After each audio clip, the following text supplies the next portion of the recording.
This is video number 77, and the title is Been There. I consider this one pretty important, folks.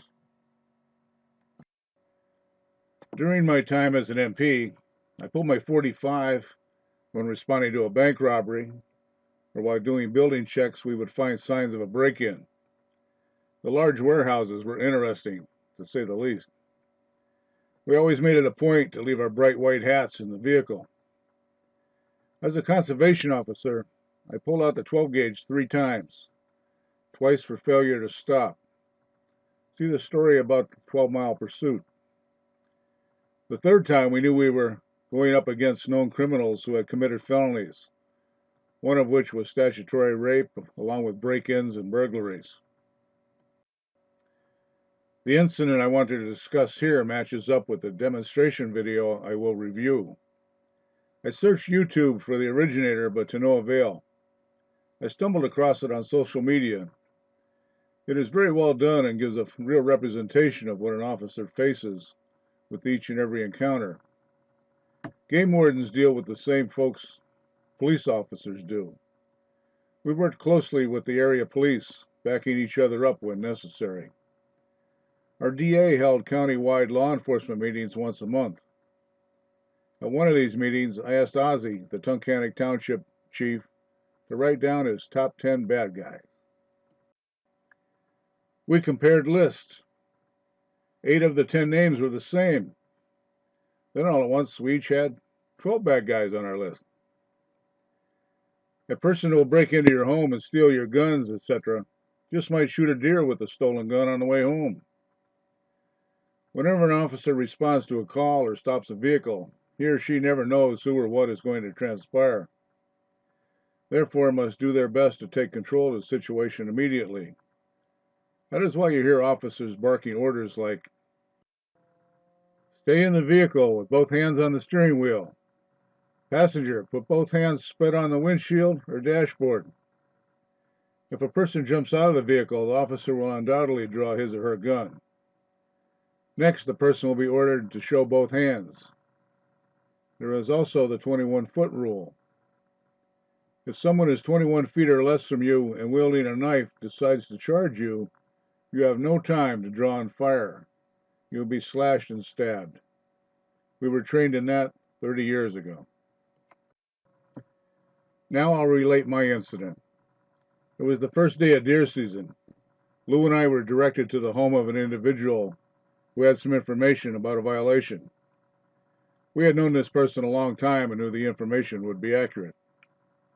As we were leaving his house and walking to Lou's truck, I saw a car coming down the hill towards us. The driver was in full orange outfit. I decided to make a spot check and stepped out and pointed to the side of the road. We were in full uniform. The vehicle pulled over to the same side as our truck and stopped about 20 yards away.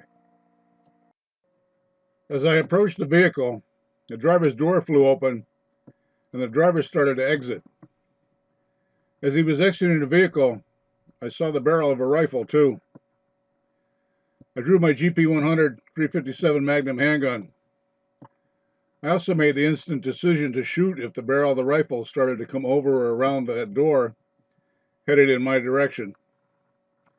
About the time the driver was fully out, he worked the lever action of the rifle.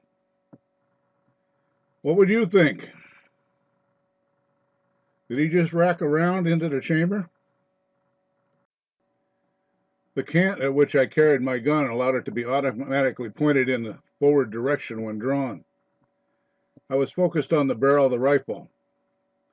Then the driver says, "See, it's not loaded." I walked up to him and politely informed him that mine was loaded, and he came within about a half a breath of being dead. I also advised him to never do anything that stupid again.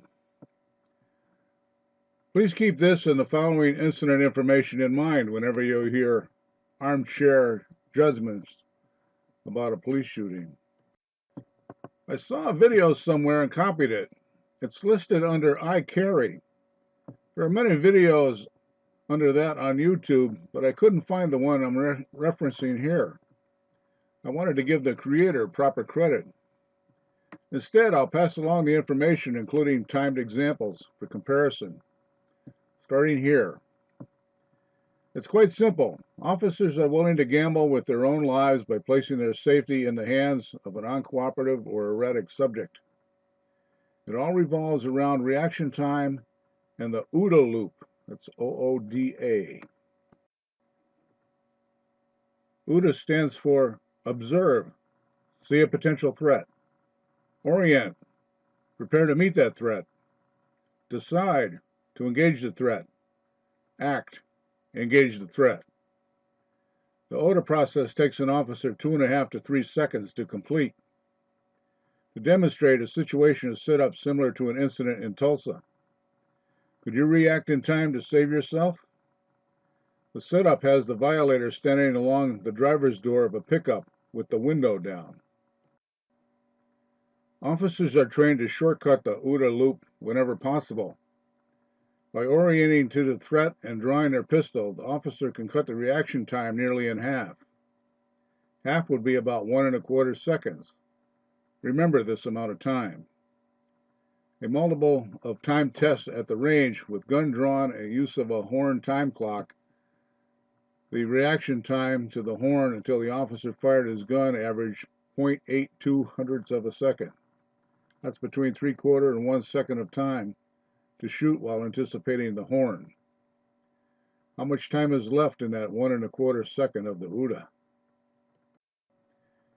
Even with the gun at the ready and the decision to shoot already made, you cannot react fast enough to stop the threat if you wait until you actually see a gun.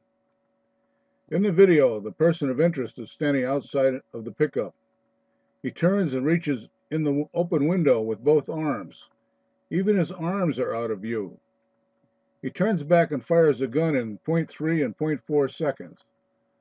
One was 0.28. Then he mixes it up with a cell phone, gun, and wallet. Times, of course, are the same. Also, think about this happening at night in low or bad light. Maybe the only light is being held by the officer.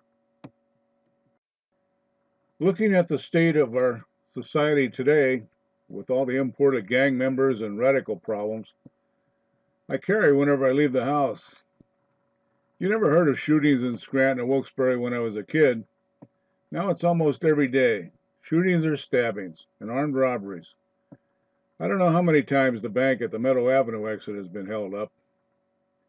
I know of 3 times when I lived on Crown Avenue, the next block over. I now frequent small businesses with cashier stations within a few feet of the door. Most folks there are longtime acquaintances and friends. I feel an obligation to them to carry and be observant when I'm there.